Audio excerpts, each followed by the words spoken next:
prezados concurseiros. Aqui quem fala é a professora Márcia Gama, de Química, e nós vamos comentar algumas questões sobre os assuntos referentes à parte de Química do seu conteúdo programático do concurso para os bombeiros.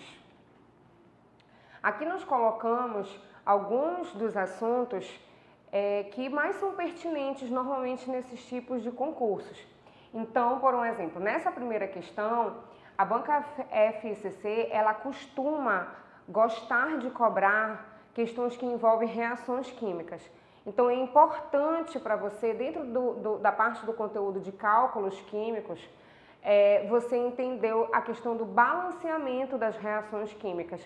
E existem duas formas de se balancear: pelo método das tentativas e por oxirredução, tá? Então, como o concurso ele não especificou qual é o tipo de balanceamento, é importante que você saiba fazer das duas formas.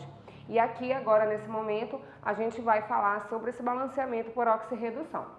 Na questão, ele fala: na determinação da demanda química de oxigênio, o excesso de dicromato utilizado como oxidante é titulado pelo sulfato ferroso amoniacal, segundo a reação iônica mostrada abaixo. Então, nós temos aqui uma reação química com presença de íons, certo?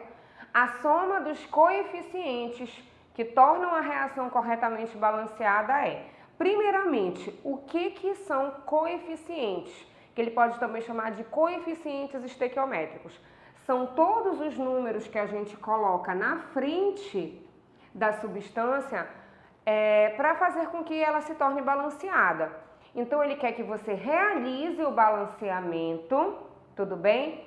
E no final, você some esses valores que a gente vai colocar aqui, que eu estou representando aqui por essas letrinhas. Tudo bem? É isso que nós vamos ver agora.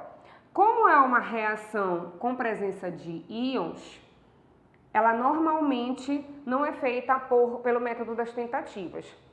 Pelo método das tentativas, normalmente, é feito o balanceamento com substâncias que são neutras. Então, quando tem presença de íons, assim, normalmente são reações que envolvem o balanceamento de oxirredução. O que é um balanceamento por oxirredução? É quando nós temos uma reação química que está acontecendo oxidação e redução simultaneamente.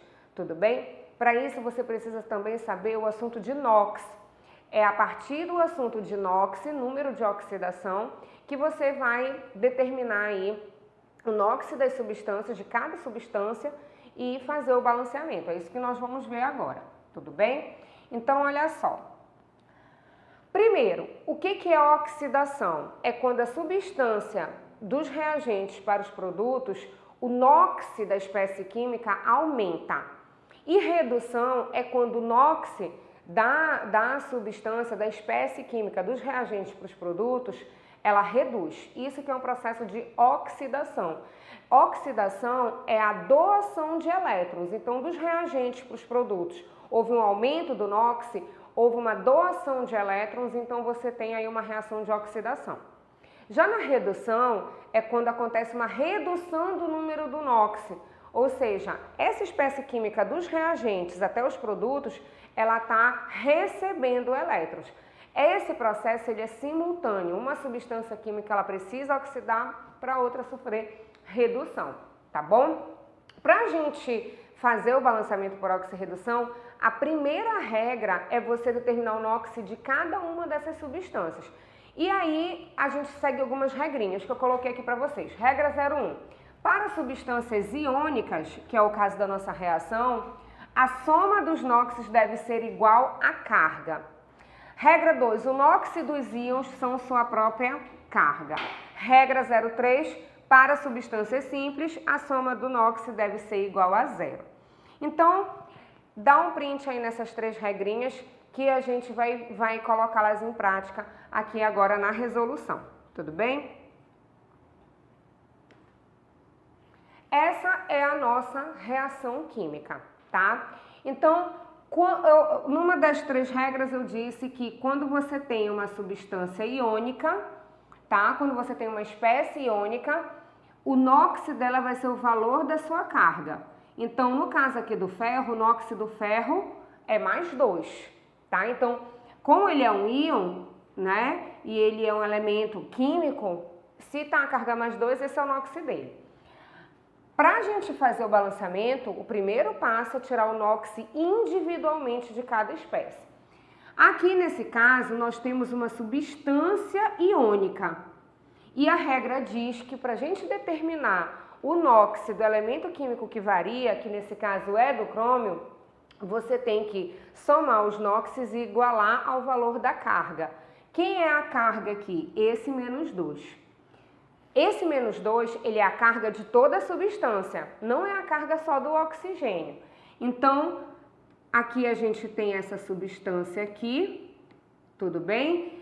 É como se essa estrutura aqui fosse a mesma coisa que isso daqui, tá certo? Então, esse menos 2 é a carga da substância e não só do elemento químico. Eu estou destacando isso porque o NOx do oxigênio é menos 2. Ele possui um NOx fixo, no caso da maioria das substâncias. Então, coincidiu do NOx do oxigênio ser igual ao NOx da substância, tá? É por isso que eu estou destacando isso. Então, o que a regra diz? Que a soma dos NOx deve ser igual ao valor da carga. O NOx do cromo a gente não sabe, eu vou chamar de X. Como tem 2 átomos de cromo, eu vou multiplicar aqui por 2. Mas nós temos 7 átomos de oxigênio. O NOx do oxigênio é menos 2. Tudo isso tem que ser igual ao valor da carga. Então, essa é a regra que eu falei para vocês. Em substâncias iônicas, a soma dos NOxes deve ser igual ao valor da carga da substância. Tudo bem? E aí a gente vai achar, a gente vai determinar aqui. Aqui vai ficar 2x menos 14 é igual a menos 2. 2x, esse menos 14 passa para o outro lado, fica 14 menos 2. X é igual a 12 dividido por 2, passei esse 2 dividindo, ou seja, o NOx desse cromo aqui é mais 6, tá? Então, a gente determinou aqui o NOx do cromo, que vai ser mais 6, e o NOx do oxigênio, que é menos 2. Esse elemento aqui, o NOx dele é o valor da carga, então é mais 1. Ferro aqui é mais 3, mantém a carga mais 3. Cromo é mais 3, também mantém essa cargazinha aqui dele, tudo bem? E aqui da água é uma substância neutra. A regra diz que a soma dos NOx deve ser igual a 0 em substâncias neutras. O NOx do oxigênio é menos 2. E o NOx do hidrogênio para a molécula da água é mais 1, tá? Então, esse mais 1 multiplicado com esse 2 vai dar mais 2 com menos 2, 0. Beleza? Então, nós vamos ter aí, esses vão ser os NOxes das substâncias. Então, o primeiro passo é esse, é determinar o NOx de cada uma das substâncias. Por que a gente precisa determinar esse NOx? Porque é a partir do NOx, aumentando ou reduzindo, que eu vou ver quem está oxidando e quem está reduzindo. Tudo bem? Então, olha só. Aqui eu coloquei para vocês. O ferro, ele está indo do NOx de mais 2 para mais 3, olha só. Nos reagentes, o NOx dele é mais 2 e nos produtos, o NOx dele é mais 3. Então, se houve um aumento do número do NOx, isso significa que o ferro está oxidando. E o cromo, lembra que a gente determinou, olha, o NOx dele é mais 6, o NOx do cromo foi de mais 6 para mais 3. Ou seja, o NOx do cromo reduziu dos reagentes para os produtos. Isso significa, então, que o cromo está sofrendo redução. Primeiro passo, determinar o NOx de cada uma das substâncias. Segundo passo, determinar quem está sofrendo oxidação e quem está sofrendo redução. Então, o ferro está sofrendo oxidação, o cromo está sofrendo redução. Segundo passo, você vai determinar a variação de oxidação, o quanto que oxidou, e multiplicar pelo valor do índice dessa substância. O que é o índice? É esse númerozinho pequeno que acompanha as substâncias. No caso do ferro, por um exemplo, quando não tem nada aqui embaixo, quer dizer que é 1, você considera que é 1. Então, o ferro, ele está sofrendo oxidação. O ferro, ele variou de 2 para 3. Então, variou uma casa só. A gente multiplica pelo índice dele. Como aqui tem um ferro e um ferro, então o índice é igual a 1. 1 vezes 1 é igual a 1, tá? Agora o do cromo. A variação de redução do cromo vai ser o quantos elétrons ele variou dos reagentes para os produtos, que nesse caso foi 3. Ele foi do mais 6 para o mais 3.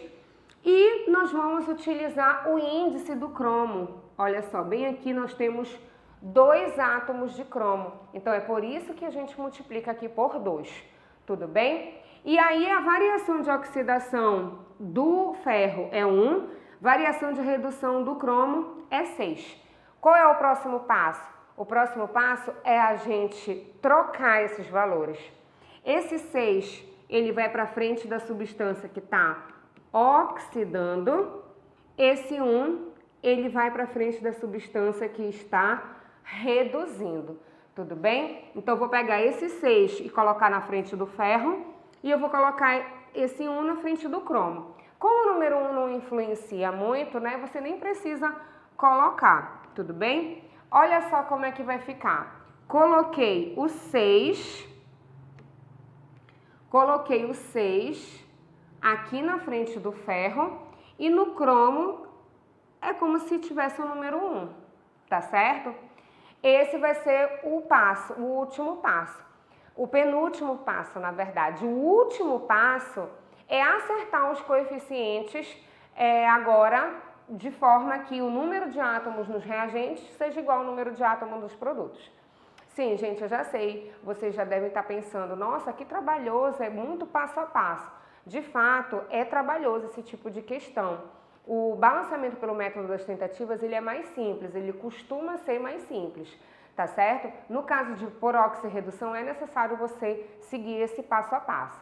Então, depois que você determina a variação de oxidação e redução e troca os valores, você vai ajustar os coeficientes agora, de forma que o número de átomos dos reagentes seja igual ao número de átomos nos produtos.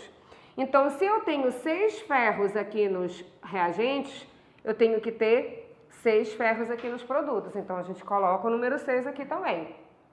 Depois do ferro, a gente vai para o cromo. A gente sempre começa pelos metais. Eu tenho 2 átomos de cromo aqui nos reagentes. Eu tenho que ter 2 átomos de cromo aqui nos produtos. Então, eu vou colocar o número 2 aqui. Olha, igual como eu coloquei aqui, tá certo? Então, 6, 6. Agora, eu vou colocar o 2. Como eu tenho 2 átomos de cromo aqui nos reagentes, eu tenho que colocar 2 átomos de cromo aqui nos produtos.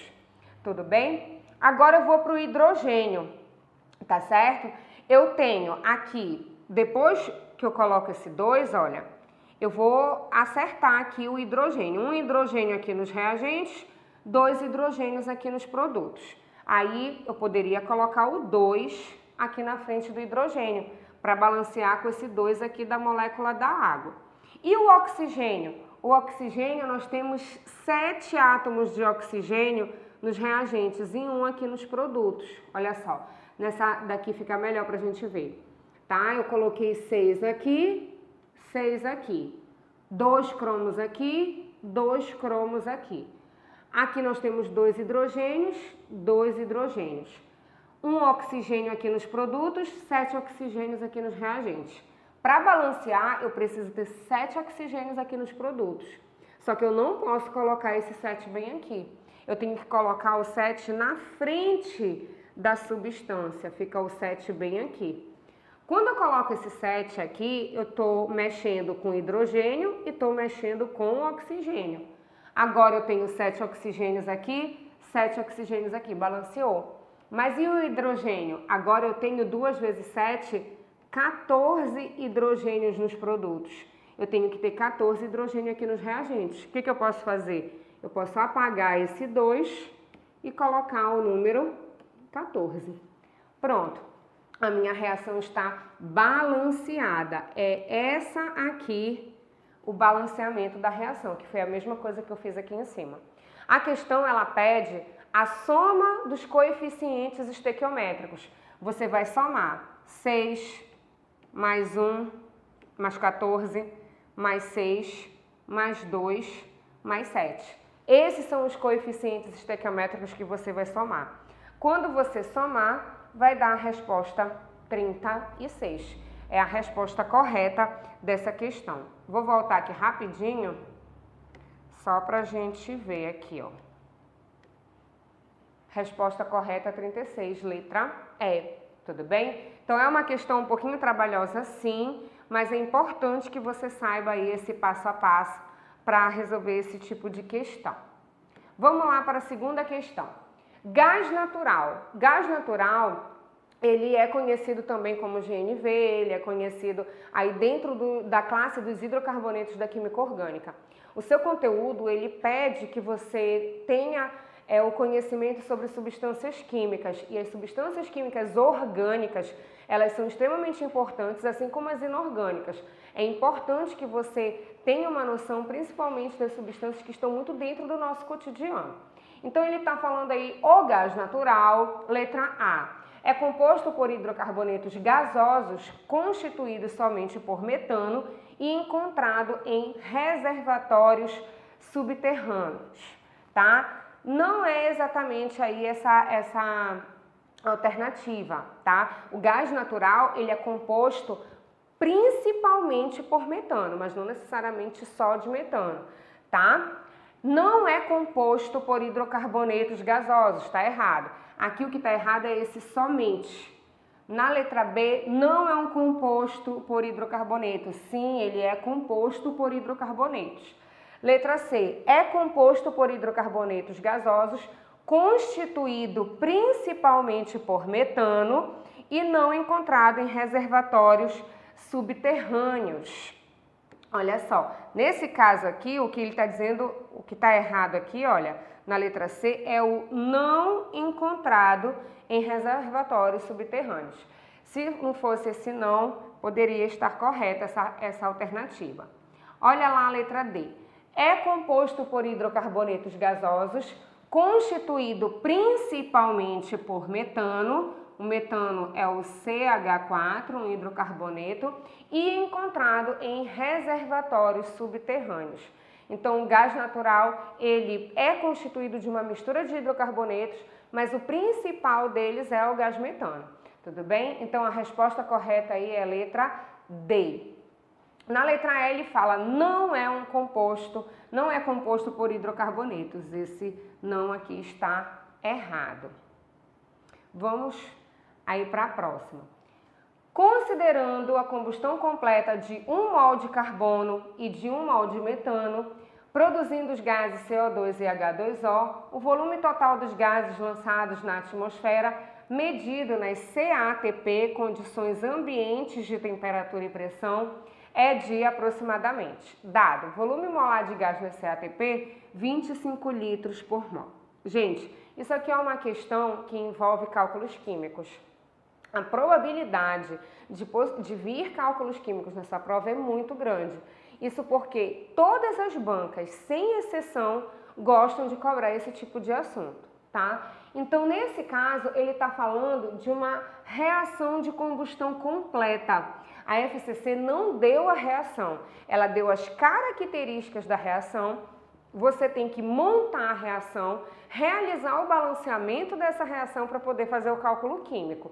Tudo bem? Então, ele pede aqui duas reações de combustão. Uma de 1 mol de carbono, tá? E outra de 1 mol de metano. São duas reações orgânicas que ele quer que você produza. E ele quer que você considere qual o valor de gases que são produzidos, né? Aqui ele já diz que os gases que são produzidos é CO2 e água, mas ele quer saber a quantidade envolvendo esse conceito aqui que ele deu. Então, olha só como é que vai ficar. Combustão completa do carbono.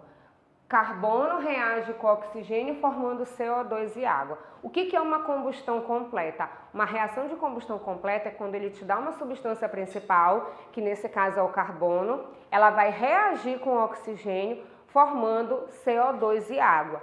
No caso do carbono, como só tem carbono e oxigênio, você não tem como produzir água a partir de carbono e oxigênio somente. Então, a combustão completa do carbono só vai produzir CO2, tá? Essa reação ela está balanceada, isso significa que você tem 1 mol de carbono, 1 mol de O2 e 1 mol de CO2. Lá nas referências, nos dados, ele disse que para cada 1 mol de substância, você tem 25 litros nas CATP. Então, se você está produzindo 1 mol de CO2, 1 mol de gás, isso significa que nessa reação você produziu 25 litros de CO2. Guarda essa informação. Agora a gente vai fazer a segunda reação de combustão, que é do gás metano. Olha lá. Combustão completa do gás metano, do CH4. CH4 é mais O2, produzindo CO2 e água. Essa aqui é a reação de combustão completa do CH4, do metano. Claro que a gente tem que balancear essa reação química. Como é uma reação simples, a gente consegue pelo método das tentativas. Então, começando pelo carbono, um carbono nos reagentes, um carbono nos produtos. Hidrogênio, 4 hidrogênios nos reagentes, tem 2 hidrogênios só aqui nos produtos. O que eu preciso? Eu preciso que tenha 4 hidrogênios nos produtos. Então, eu coloco o número na frente do hidrogênio, que multiplicado por esse 2, dê 4. Eu vou colocar, então, o número 2. Tudo bem? Então, agora eu tenho 4 hidrogênios nos reagentes, 4 hidrogênios nos produtos. E agora a gente vai para o oxigênio. 2 oxigênios aqui nos produtos, mais 2 oxigênios aqui. No total, eu tenho 4 oxigênios nos produtos. Eu tenho que ter 4 oxigênios aqui nos reagentes. Então, eu vou colocar o número 2 aqui na frente. Tudo bem? Então, olha só. O que eu produzi aqui nessa reação de combustão? Eu produzi 1 mol de CO2 e 2 mols de água. Ambos são as substâncias gasosas que eu produzi nessa reação. 1 mol de CO2 equivale a 25 litros. 2 mols de água, cada 1 mol é 25. Se eu produzir 2 mols de água, quer dizer que eu produzi 50 litros de água. Como ele pede a quantidade total em litros, eu vou somar esses valores com esses valores aqui. Então, 25 mais 25 mais 50 é igual a 100 litros de substâncias gasosas. Tudo bem? Então, a alternativa correta aí dessa questão é a letra C, 100 litros. Tudo bem? Vamos lá para a próxima. Quarta questão. O fio de seda é composto por 2 proteínas. A fibroína, responsável pela resistência mecânica, e a sericina, espécie de goma que faz a liga entre fios. Está representada abaixo a sequência que se repete na estrutura primária da fibroína. Quais as funções orgânicas presentes no polímero representado abaixo? Então, polímero, substâncias orgânicas, está dentro das substâncias químicas que ele tanto cita aí no conteúdo programático. É extremamente importante que você saiba reconhecer as funções orgânicas pelos seus grupos funcionais, tudo bem? Então, dentro da química orgânica, você vai estudar os hidrocarbonetos, as funções oxigenadas e as funções nitrogenadas. O que é mais importante você reter disso aí? Você saber determinar os grupos funcionais a partir das funções orgânicas, ou determinar as funções orgânicas a partir dos grupos funcionais. Tudo bem? Então, aqui nesse polímero, nós temos aqui a presença da hidroxila ligada ao carbono, tá? Hidroxila ligada a carbono, que a gente classifica como carbono saturado, caracteriza a função orgânica álcool, tá? Nitrogênio ligado diretamente à carbonila, isso daqui é a função orgânica amida. Então, eu tenho amida aqui, eu tenho a função orgânica amida aqui, eu tenho a função orgânica amida aqui, amida aqui, amida aqui. E aqui eu tenho uma carbonila, que é carbono fazendo dupla com oxigênio, entre carbonos. Isso aqui caracteriza a função orgânica cetona. Então, cada grupo funcional representa aí uma função orgânica. Então, eu falei da amida, eu falei do álcool, eu falei da acetona, carbonila entre carbonos. Então, a alternativa correta, a letra B. Amida, álcool e cetona são as funções orgânicas presentes aí nesse polímero. Quinta questão, a estrutura abaixo representa a molécula de ibuprofeno, conhecido medicamento anti-inflamatório. Essa substância reage com álcoois, formando 1, porque pertence à função 2. Mais uma vez, nós estamos falando de compostos orgânicos. Nesse caso, nós estamos falando de uma substância que, ao reagir aí com álcoois, vai realizar uma reação química. Dentro da orgânica, nós temos uma função orgânica chamada éster. Esse álcool, quando ele reage com ácido carboxílico, ele vai formar aí esses ésteres, tá? Então, aqui ele te deu a substância orgânica. O nome dessa estrutura bem aqui é carboxila. O que é uma carboxila? É quando você tem uma carbonila ligada à hidroxila. Então, o nome dessa função orgânica aqui, desse grupo funcional, é carboxila. A carboxila, ela caracteriza os ácidos carboxílicos, a função orgânica ácido carboxílico. Quando o ácido carboxílico ele reage com álcool, ele forma uma outra substância orgânica que se chama ésteres, tudo bem? Então, essa ele está dizendo aqui, a estrutura base representa a molécula do ibuprofeno. Essa substância reage com álcoois, tá? Então, esse ácido carboxílico, ele reage com os álcoois, formando ésteres, porque pertence à função ácido carboxílico. Então, ácido carboxílico, quando reage com álcool, forma éster, uma reação muito comum dentro da orgânica, muito conhecida também, que é importante você saber. Então, quinta questão, alternativa correta, letra C. Agora eu vou dar uma dica para vocês. A gente está dando várias dicas para vocês agora, né? Mas essa daqui é imperdível. Gente, a loja do concurseiro está fazendo esse programa específico para o concurso de bombeiros e da polícia aí da Bahia. E nós estamos direcionando vocês com muitos exercícios, com simulados, para que você se sinta completamente preparado para fazer a sua prova. Então, nesse pacote do Corpo de Bombeiros para soldado, nós vamos ter um teste simulado, revisão final online, apostila em PDF. Nessa apostila você encontra resumo teórico, você encontra exercícios, tudo bem? Tudo por um valor de R$310. Então, é extremamente importante que você se sinta preparado para fazer essa prova. Então, você pode contar conosco, pode contar com a loja do concurseiro, que nós estamos disponibilizando várias dicas, vários conhecimentos aí direcionados para o seu conteúdo programático para que você tenha êxito na sua prova. Beleza? Tudo certo?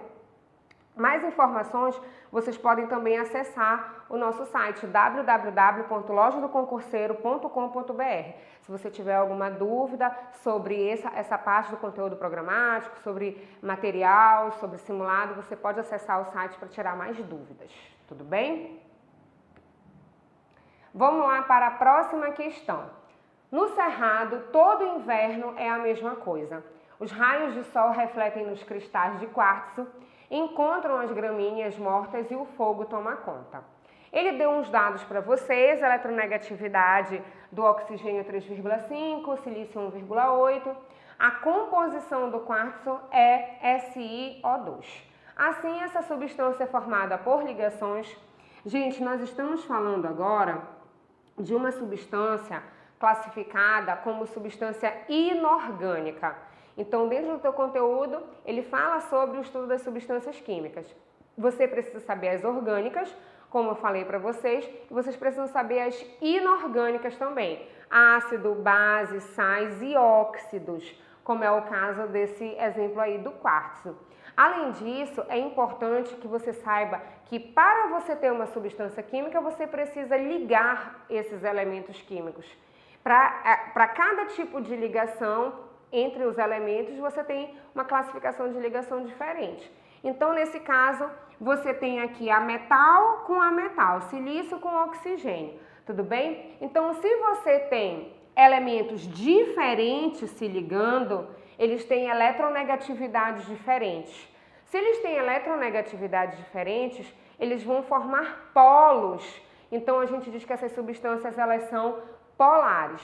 Como você tem ametal ligado a ametal, então é uma ligação covalente polar, tudo bem? Então aqui a resposta correta é a letra A. Essa molécula do quartzo, ela é covalente polar e o átomo de silício compartilha 4 pares de elétrons. Isso porque o silício ele é um elemento químico da família 4A, então ele possui 4 elétrons aí, tudo bem? Então a sexta questão alternativa correta, a letra A. Na letra B ele diz covalentes polares e o átomo de silício compartilha 2 pares de elétrons. Nesse caso aí vão ser 4. Na letra C ele diz que é covalente apolar, tá errado. Substâncias que fazem ligação covalente apolar são substâncias de elementos iguais, que não têm diferença de eletronegatividade. Na letra D ele diz iônica, tá errado, iônica porque quem faz ligação iônica é quando você tem um metal ligado a um ametal. Nesse caso são 2 ametais, então é covalente. Por isso que a D e a letra E estão erradas. Sétima questão. O termo isoctano é um nome indevidamente dado ao composto orgânico cuja fórmula estrutural é representada abaixo. Então, nós estamos falando aqui de nomenclatura de hidrocarbonetos.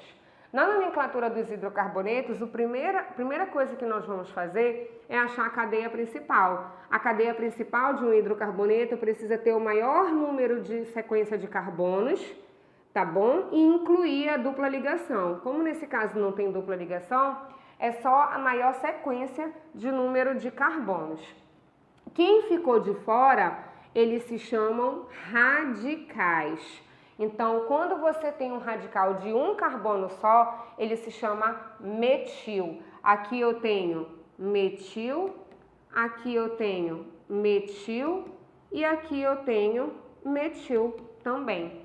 A gente precisa numerar essa cadeia. A gente começa a numerar pela extremidade mais próxima de onde tiver os radicais. Então, eu vou começar a numerar daqui. 1, 2, 3, 4, 5. Então, eu tenho metil no carbono 2, eu tenho 2 metis no carbono 2 e um metil no carbono 4. Então, a nomenclatura dele fica 2,2,4, trimetil, porque são 3 metis, e o nome da cadeia principal. O nome da cadeia principal, se tem 5 carbonos, o prefixo é pente, e como só tem ligações simples entre carbonos, a terminação vai ser ano. Então, fica pentano. A alternativa correta, a letra E. Ok? Vamos para a próxima questão. Noradrenalina e serotonina são 2 neurotransmissores existentes no corpo humano. Apresentam em comum as funções. Vamos reconhecer aqui os grupos funcionais em ambas as substâncias. Quando você tem uma hidroxila ligado diretamente ao anel aromático, como é esse o caso aqui, você tem a função orgânica chamada fenol. E quando você tem um nitrogênio ligado a carbono somente, você tem a função orgânica chamada amina. Quando você tem uma hidroxila ligada a um carbono saturado, você tem a função orgânica álcool. Então, aqui na noradrenalina, você tem fenol, você tem álcool e você tem amina. Aqui na serotonina, você tem fenol, você tem amina, tudo bem? E você tem amina também, você não tem função álcool aqui na serotonina. Então, as funções em comum é fenol e amina. A alternativa correta aí, letra C, da 8ª questão. Vamos para a próxima. 9ª. O quadro abaixo representa os equilíbrios ácido-base entre o ácido sulfuroso e a amônia em solução aquosa. De acordo com a teoria de Bronsted e Lowry, então, gente, nas funções inorgânicas nós temos 3 teorias para ácidos bases. A teoria de Arrhenius, que é a primeira teoria de ácido base, a teoria de Bronsted e Lowry e a teoria de Lewis. Então, como você precisa estudar essas funções inorgânicas, principalmente os ácidos e as bases, é importante que você saiba essas três teorias, que nesse caso ele está cobrando aí a de Brewster e Lowry. O que eu coloquei aqui para vocês? Coloquei aqui um resuminho. O que é um ácido de Brewster e Lowry? Ácido de Brewster e Lowry é toda substância ou toda espécie química que doa um próton, um H+. Então ele vai doar esse H+. E a base de Brewster e Lowry é toda espécie química que recebe um próton, ou seja, ela vai receber um H+. Nessa questão, ele te deu essa tabela aqui para você. Olha só, esse H2SO3, aqui nos reagentes, olha como é que ele fica aqui nos produtos. Ele tinha 2 hidrogênios, agora ele só tem um hidrogênio. Isso significa o quê? Que ele doou um H+. Por isso que ele perde, olha, ele tinha 2 e agora só tem 1. Se ele doou, ele é classificado como ácido. Se esse aqui é um ácido, então esse aqui vai ser a base, segundo Brewster e Lowry. Tinha 2 hidrogênios, agora tem 3 hidrogênios. Ou seja, essa água ela recebeu um H+. Aqui na segunda reação era NH3 e passou a ser NH4. Ou seja, esse NH3, ele vai ganhar esse hidrogênio, certo? Ou seja, se esse NH3 ele vai ganhar um hidrogênio, então o NH3 ele vai ser a nossa base. Logo, a água vai ser o nosso ácido, porque a água era H2O e agora ficou só OH. Tinha 2 hidrogênios, agora só tem 1. Ou seja, ela vai doar, um próton, então ela vai ser um ácido. Tá? E na terceira reação, um hidrogênio aqui nos reagentes, nenhum hidrogênio aqui nos produtos. Então, essa substância, essa espécie química, ela doou o seu hidrogênio, por isso que ficou sem. Se ela doou, então essa espécie química, ela vai ser classificada como ácido. Antes eu tinha NH3 e agora eu tenho NH4, ou seja, ela recebeu um H+. Então, agora eu tenho uma base. Uma substância, quando ela pode se comportar como ácido, como pode se comportar como uma base, ela é classificada como anfótera, tá? Ela pode ter esses dois comportamentos, tudo bem? Então, aqui, olha, nessa primeira reação, a água se comportou como uma base. Na segunda reação, a água se comportou como um ácido. Então, a gente diz que a água, ela pode ser uma substância classificada como anfótera, tá? Então, é isso que ele fala aqui nesses conceitos, olha. De acordo com a teoria de Brewster e Lowry, letra B, o íon hidrogênio sulfito, que é esse íon bem aqui, tem caráter anfótero nas reações 1 e 3. Atua como base conjugada em 1 e ácido em 3. O que é a base conjugada? É essa substância que vem dos produtos para os reagentes. Ácido conjugado, base conjugada. Então, nona questão, alternativa correta, letra B. Vamos para a nossa última questão. Cloridrato de metformina é um medicamento usado para tratamento de diabéticos e sua fórmula está representada a seguir. Quando o paciente ingere um comprimido com 500 miligramas desse medicamento, o número de moléculas dessa substância que entra em seu corpo é... Então, o número de moléculas é 6 vezes 10 elevado a 23 para cada 1 mol de substância. E essa substância aqui, ela tem uma massa. A massa dessa substância todinha aqui é de 165, gramas para 1 mol. Quando você tem 1 mol, você tem 165,5 gramas dessa substância. Quando você tem 1 mol, você tem 6 vezes 10 elevado a 23 moléculas dessa substância. É essa relação que ele quer que você faça. Olha só. Vai ficar assim. 165,5 gramas de cloridrato equivale a 6 vezes 10 elevado a 23 moléculas. Ele quer saber, então, quantas moléculas você vai ter quando você tiver 500 miligramas, que a gente transferiu, a gente transformou para gramas para poder realizar aqui uma regra de 3. Então, esse valor vai ser multiplicado por esse e esse vai ser multiplicado por esse. Fazendo aqui a regrinha de 3, nós vamos ter que a gente acha o valor de 0,018 vezes 10 elevado a 23. Mas lá na alternativa, ele andou com a vírgula, porque esse número que acompanha a base 10 tem que estar entre 0 e 9, tá? Então, ele andou com a vírgula aqui 2 casas para a direita, então ele diminuiu o expoente para 21. Resposta correta, 1,8 vezes 10 elevado a 21, tá? Alternativa correta, letra E. Bom, gostaria de agradecer vocês, agradecer pela atenção. Eu espero ter tirado aí algumas dúvidas, ter dado um direcionamento para você, para essa sua prova. Obrigada, gente.